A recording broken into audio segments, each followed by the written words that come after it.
थोड़ा पीछे से करना पीछे। अस्सलाम वालेकुम वरहमतुल्लाहि वबरकातुहू।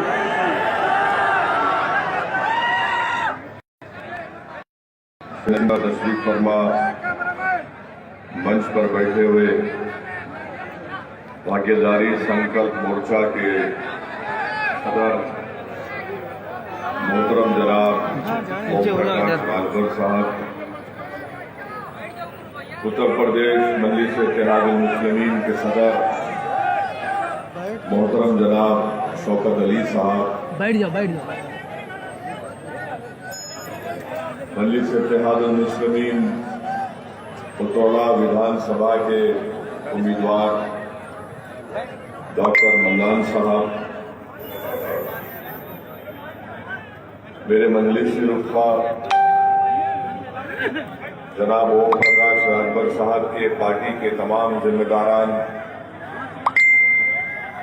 मेरी इज्जतदार माँ और बहनों, बुजुर्गों और मेरे गयूर नौजवान साथियों, मैं सबसे पहले आप तमाम का शुक्रिया अदा करता हूं कि आप तमाम ने अपना कीमती वक्त निकालकर उत्तौला की औलिया अल्लाह की सरजमीन पर आपने मजलिस के जलसे में शिरकत करके इस जलसे को कामयाब किया। मैं आपके दरमियान में इसलिए आया हूं कि आप तमाम से ये गुजारिश करने के लिए कि उत्तर प्रदेश रियासत में आइंदा साल जो असेंबली या विधानसभा के इंतखाबात या चुनाव होने जा रहे हैं, उसमें हम तमाम को अपने एक एक वोट को जोड़कर मुत्तहिद होकर हमको जनाब ओम प्रकाश राजभर साहब को जो भाग्यदारी संकल्प मोर्चा को उन्होंने बनाया है उसको कामयाब करना है। मैं आपके दरमियान में इसलिए आया हूं कि जनाब ओम प्रकाश राजभर साहब एक बेखौफ और एक इज्जतदार और एक गयूर सियासी लीडर है, जिन्होंने अपनी बरादरी के लिए बरसों काम किया, जमीन पर चलकर, गाड़ी और ट्रेन में सफर करके उन्होंने अपने समाज को मुत्तहिद करके उत्तर प्रदेश की सियासत में अपने समाज को उनका एक मुकाम पैदा किया। मैं जनाब राजभर साहब को सलाम करता हूं कि उन्होंने बड़ी मेहनत और काविशों के साथ अपने समाज को यहां तक लाया और वो इस पर मुतमईन इत्मीनान नहीं किया, बल्कि उन्होंने भागीदारी संकल्प मोर्चा को बनाया और इस भागीदारी संकल्प मोर्चा में तमाम उत्तर प्रदेश के पिछड़े हुए समाज को शामिल किया, उनकी सियासी पार्टियों को शामिल किया और मजलिस इत्तेहादुल मुस्लिमीन भी जनाब ओम प्रकाश राजभर साहब के साथ कंधे से कंधा मिलाकर खड़ी है। मैं उत्तौला के गयूर अवाम को ये पैगाम देने आया हूं कि आप मेरी इस बात को जहन नशीन कर लीजिए। मैंने हमेशा कहा और फिर कह रहा हूं और कहता रहूंगा कि भारत की सियासत की तल्ख हकीकत यह है कि अगर जब तक आपके पास अपने वोट से आपके नुमाइंदे कामयाब नहीं होंगे, आपके मसाइल कभी हल नहीं किए जाएंगे।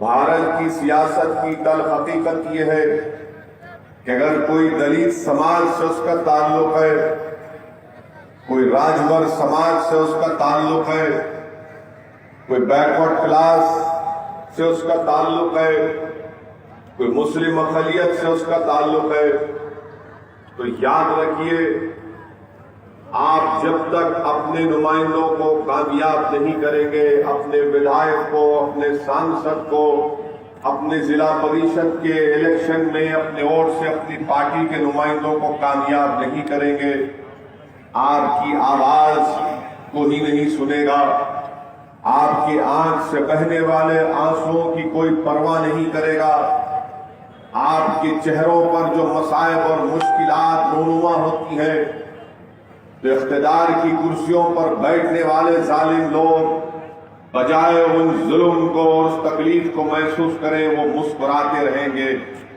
इसलिए मेरे अजीज दोस्तों, मेरे बुजुर्गों, मेरी इज्जतदार माँ और बहनों, उत्तर प्रदेश की सियासत में एक तारीखी मौका आपके पास आया है कि आज आप भागीदारी संकल्प मोर्चा के तहत जमा हो जाइए और हम लोग मिलकर अपने दिलों को मिलाकर गलतफहमियों का खात्मा करके एक मुत्तहिदा कोशिश करेंगे, ताकि वो पिछड़ा समाज जिसको बड़ी बड़ी पार्टियों ने उनसे इंसाफ नहीं किया, मैं आपसे ये भी गुजारिश करने आया हूं कि आइंदा साल जब उत्तरोला में असेंबली के विधानसभा के चुनाव होंगे, तो यहां से इंशाअल्लाह ताला डॉक्टर मन्नान मजलिस के उम्मीदवार होंगे।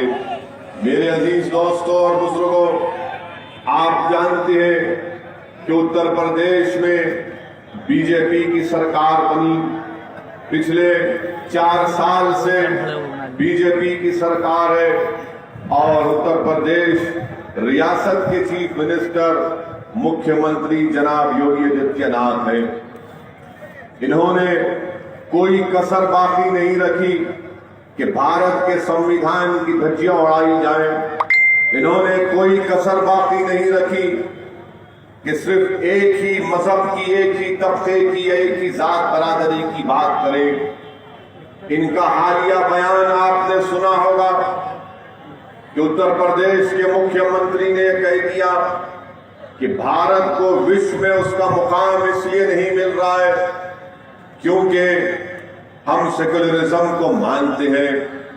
मैं उत्तरोला की सरजमीन में खड़े होकर उत्तर प्रदेश के मुख्यमंत्री को ज्ञान देना चाहता हूं, उनको बताना चाहता हूं कि शायद उत्तर प्रदेश के मुख्यमंत्री ये भूल चुके हैं कि जिस संविधान पर उन्होंने कसम खाकर उत्तर प्रदेश के मुख्यमंत्री बने, उसी संविधान में योगी जी, अगर आप नहीं जानते तो मैं आपको बता रहा हूं कि जिस संविधान को बाबा साहिब अम्बेडकर ने बनाया, उस संविधान में मेरी आपसे गुजारिश है कि आप भारत के संविधान की आर्टिकल 14 को पढ़ लीजिए, आर्टिकल 19 को पढ़ लीजिए, आर्टिकल 22 को पढ़ लीजिए, 25 को, 26 को, 29 और 30 को पढ़ लीजिए। योगी जी, किसी को बिठा लीजिए और उससे कहिए कि एक शेरवानी टोपी पहनने वाला यहां पर आकर एक भड़काऊ भाषण देकर गया है, जरा मुझे इस बारे में समझा दो। आप अंदाजा लगाइए कि देश के सबसे बड़े प्रदेश के मुख्यमंत्री हैं और जिस संविधान में सेकुलरिज्म लिखा गया, उसी के बारे में उत्तर प्रदेश के मुख्यमंत्री कहते हैं कि वो सेकुलरिज्म पूरी दुनिया में, विश्व में भारत को उसका मुकाम दिलाने से रोक रहा है। योगी जी, मैं आपसे पूछना चाहता हूं और आप और हमारे मुल्क के वजीर आजम से पूछना चाहता हूं, आज देश में पेट्रोल और डीजल की कीमतें माशाल्लाह 100 रुपये लीटर हो चुका है। क्या वो सेकुलरिज्म की वजह से हुआ है? क्या सेकुलरिज्म की वजह से पेट्रोल और डीजल और गैस की कीमतों में इजाफा हो गया? बताइए, वो बीजेपी जो कहती थी कि हमने गरीब महिलाओं को गैस का सिलेंडर दिया, आज वही गरीब महिला 865 रुपये का गैस का सिलेंडर खरीदने के मौक़ में नहीं है, इसलिए कि उसको किराया देना है अपने घर का, इसलिए कि उसको अपने बच्चों को खाना खिलाना है, इसलिए कि उसके पति के पास अब नौकरी बाकी नहीं रही। मगर उत्तर प्रदेश के मुख्यमंत्री गरीबों की तकलीफ को दूर करने के बजाय सेकुलरिज्म की बात करते हैं। मैं उत्तरोला की सरजमीन पर खड़े होकर आपको बताना जरूरी समझता हूं। क्या आप जानते हैं कि जब से बीजेपी की सरकार बनी 2017 से 2020 के दरमियान में 6,775 एनकाउंटर हुए, 6,475 एनकाउंटर हुए, जिसमें से मरने वालों की तादाद 37% मुसलमानों की 37% मुसलमानों की थी। और उत्तर प्रदेश में मुसलमानों की आबादी पॉपुलेशन का परसेंटेज 18 या 19% के दरमियान में है। आखिर ये जुल्म क्यों हो रहा है कि एक देश के बड़े प्रदेश का मुख्यमंत्री कहता है कि ठोक दो, ठोकने से जुल्म या क्राइम का खात्मा नहीं होता। चाहे मैं हूं या कोई पुलिस का IPS ऑफिसर हो, कोई भी कानून को अपने हाथ में नहीं ले सकता है। मगर इस ठोक दो की पॉलिसी ने देख लिया कि 6,475 एनकाउंटर में 37% जिन लोगों को गोली मारकर हलाक कर दिया गया वो मुसलमान थे।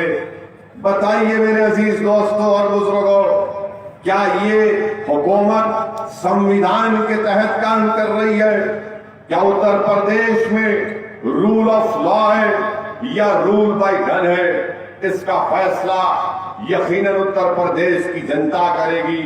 मेरे अजीज दोस्तों और बुजुर्गों, आज बड़ी बड़ी बातें की जाती हैं, मगर मैं आपको याद दिलाना चाहता हूं कि उत्तर प्रदेश में बल्कि पूरे मुल्क में CAA-NPR NRC के खिलाफ एहतजाज हुआ।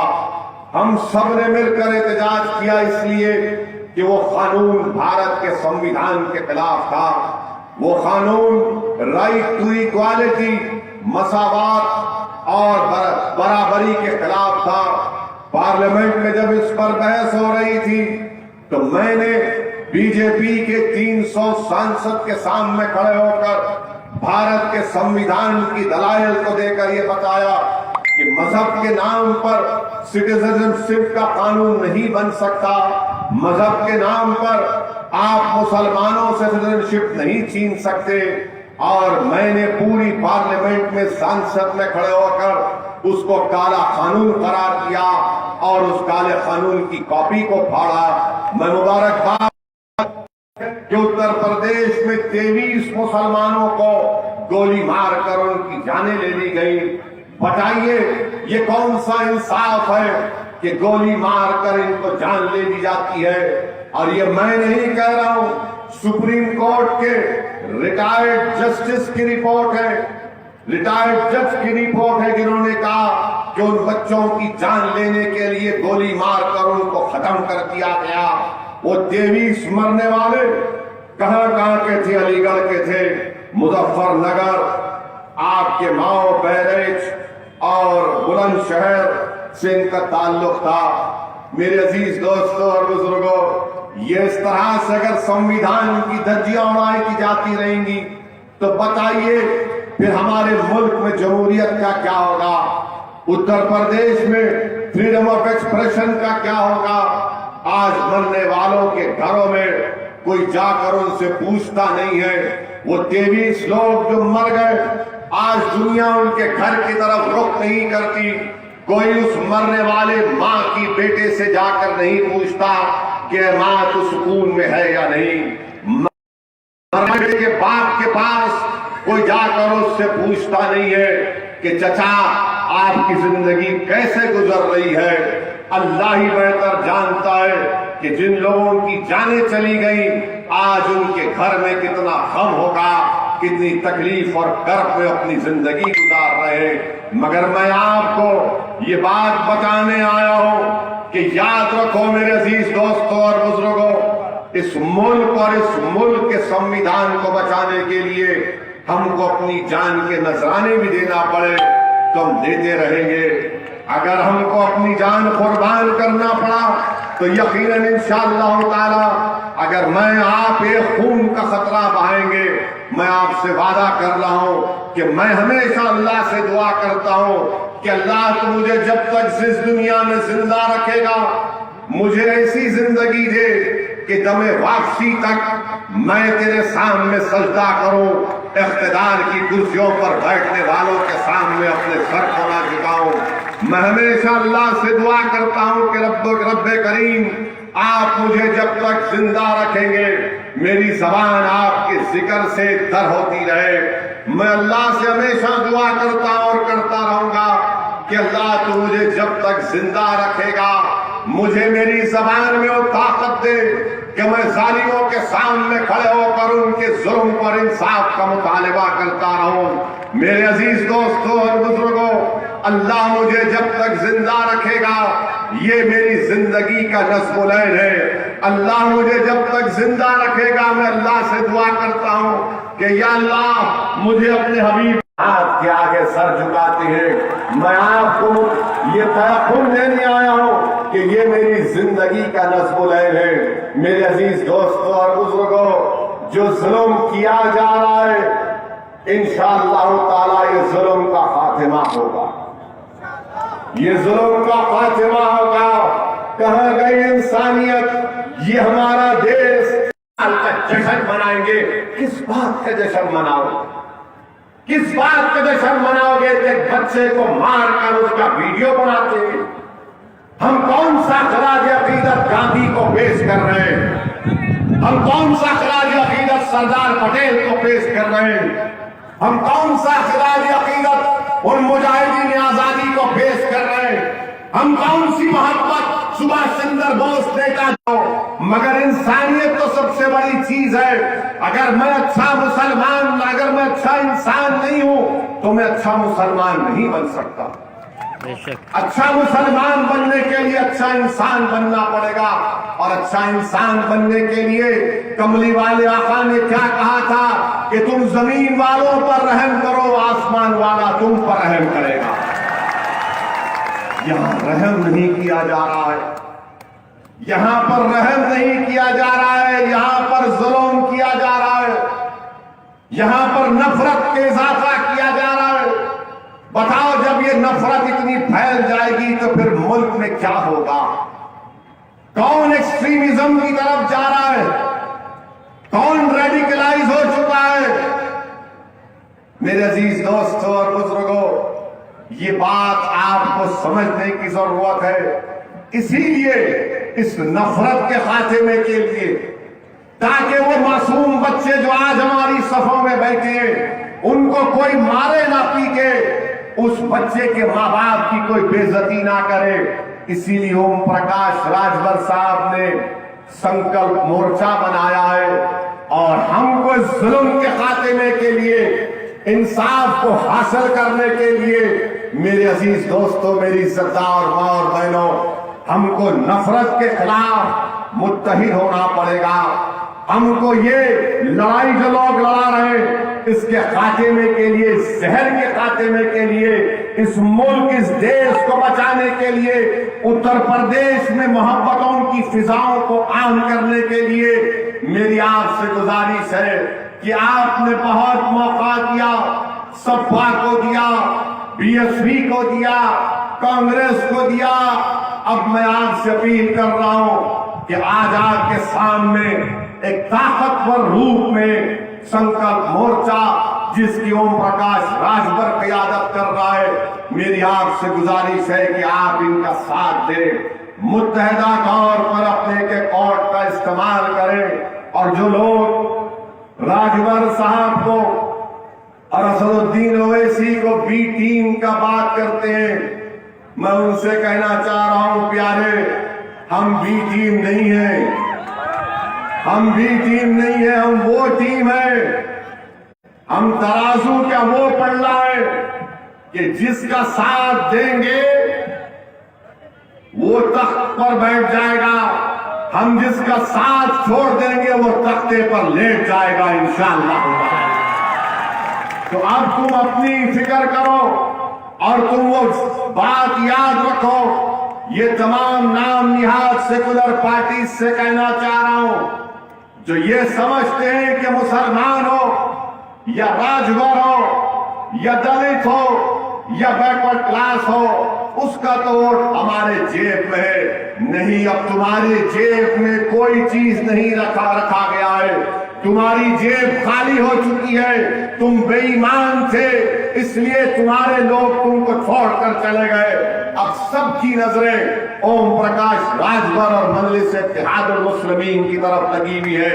आज हम जहां कहीं भी जाते हैं, अल्हम्दुलिल्लाह लोग जमा होकर हमारे हौसले को बुलंद करते और कहते हैं कि आगे बढ़िए, उत्तर प्रदेश को बचाइए। उत्तर प्रदेश में एक नई सियासी क़यादत की और एक नई सियासी फिजाओं को पैदा करने की जरूरत है। मेरे अजीज दोस्तों और बुजुर्गों, 5 साल पहले आपने बहुत सी पार्टियों को वोट दिया।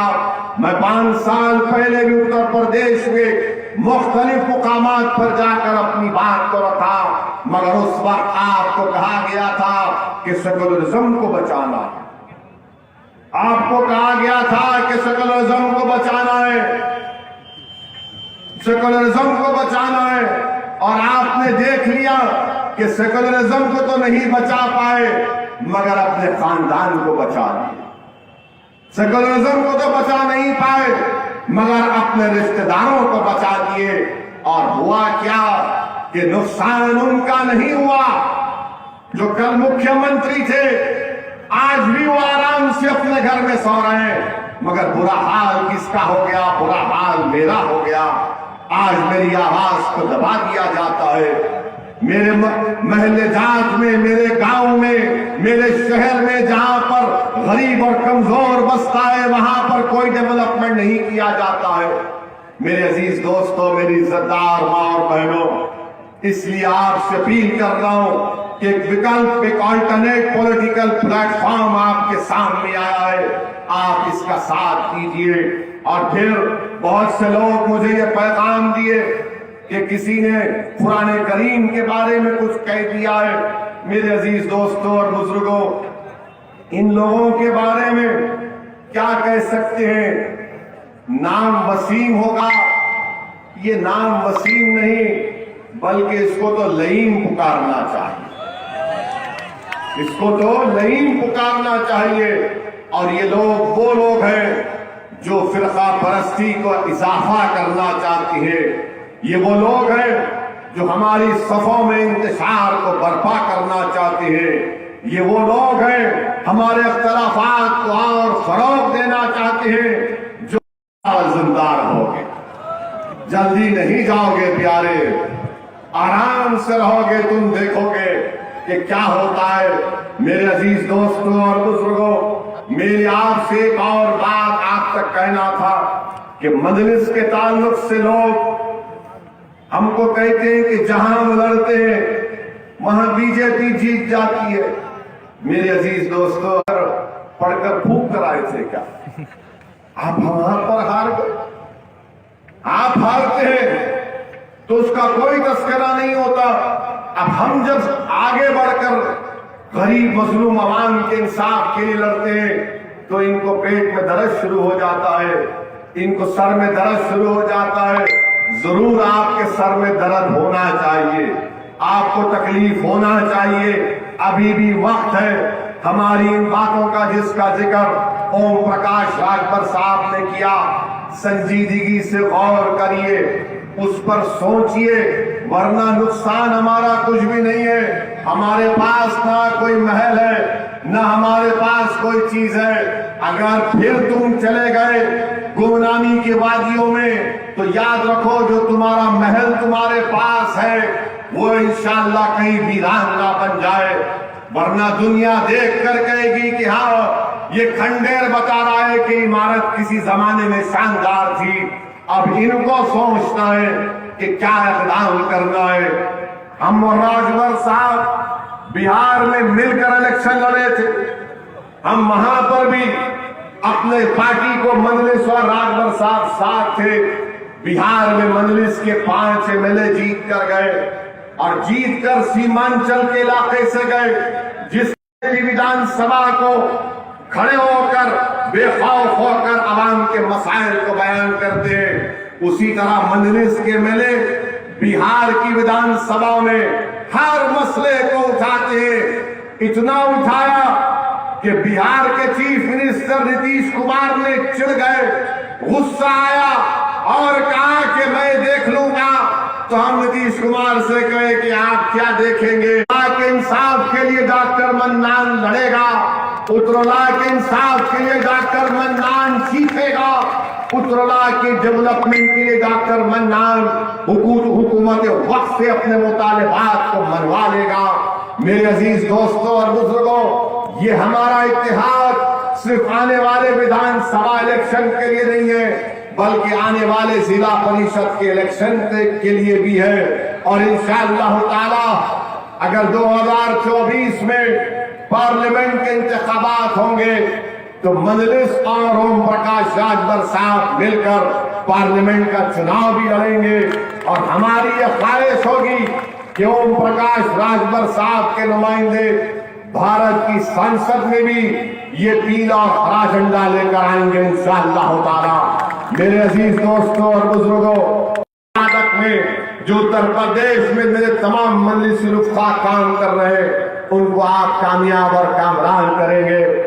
गुजरात मजलिस गई और गुजरात में मजलिस में अहमदाबाद में बल्दिया के इंतखाबात में हिस्सा लिया।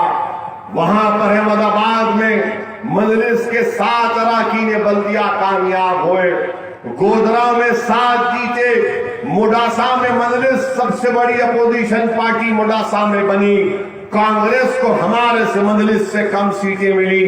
मेरे अजीज दोस्तों और बुजुर्गों, मेरे गयूर नौजवानों, मैं तुमसे कह रहा हूं, नौजवानों, मैं तुमसे मुखातिब होकर कह रहा हूं कि आने वाला कल तुम्हारा है, आने वाला मुस्तकबिल नौजवानों तुम्हारा है। नौजवानों, अगर तुम नहीं चाहते कि जिस तरह तुम्हारे बाप दादा तकालीफ के दौर से गुजरे, जिस तरह नाइंसाफी तुम्हारे वालिद और तुम्हारे दादा से हुई, नौजवानों मैं तुमसे मुखातिब होकर कह रहा हूं, ये लड़ाई तुम्हारे लिए है, ये लड़ाई तुम्हारे रोशन मुस्तकबिल के लिए।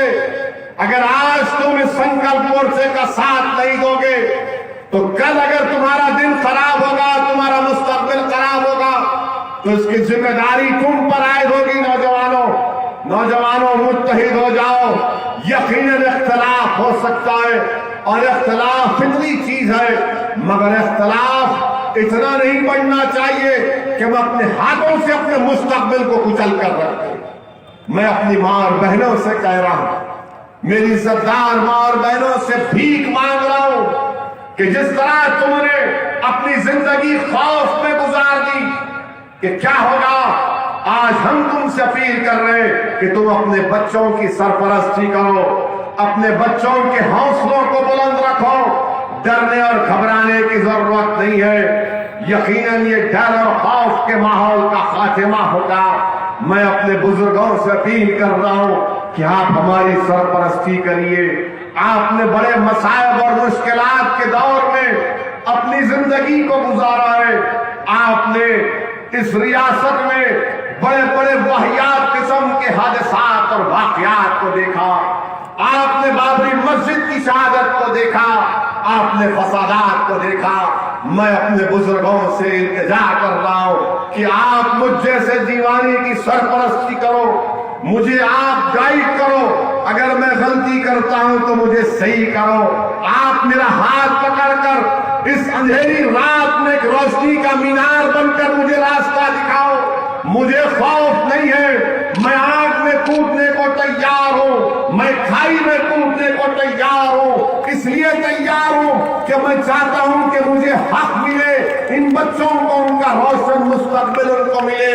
मैं चाहता हूं कि माओ को उनकी जिंदगी, अल्लाह जब तक उनको जिंदा रखेगा, उनकी जिंदगी में उनके बच्चों को उनका हक मिले, रोशन मुस्तकबिल मिले।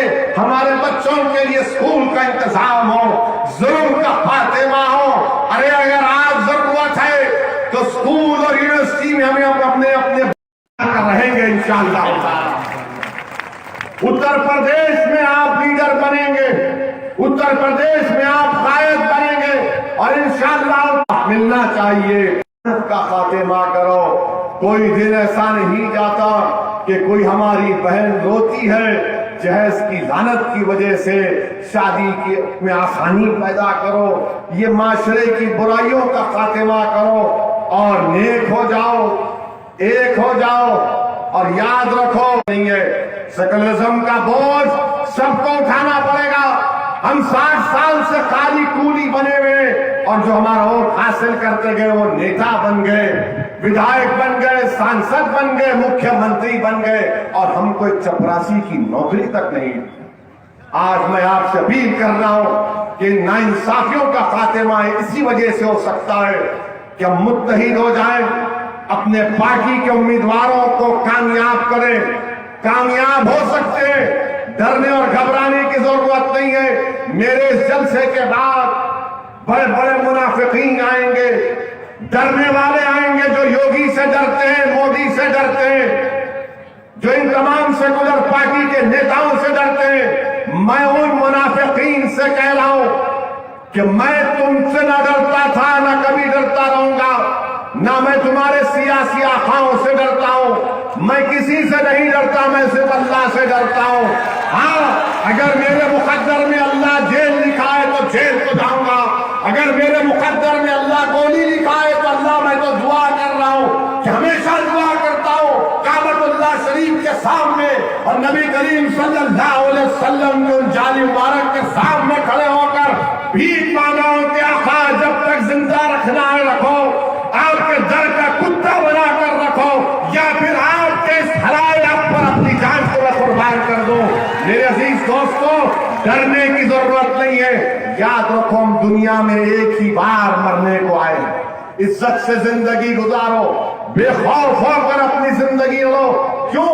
क्योंकि भारत का संविधान इस बात की हमको इजाजत देता है कि हम अपने हक के लिए लड़ें। ये संविधान हमको ये नहीं कहता कि तुमको संविधान ये नहीं कहता कि तुमको अगर कोई मारे तो तुम किसी खेत के कोने में जाकर आंख से आंसू बहाओ। नहीं नौजवानों, ये संविधान तुमसे कहता है कि लड़ना पड़ेगा।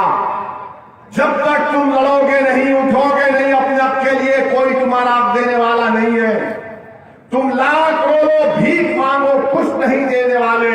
जिस दिन तुम उठ जाओगे और बोलोगे कि हाँ मैं नेता बनूंगा अपनी बिरादरी का, मजलूम आवाम का, और मैं अपने हक की लड़ाई लड़ूंगा, तो यकीनन तुम कामयाब होगे।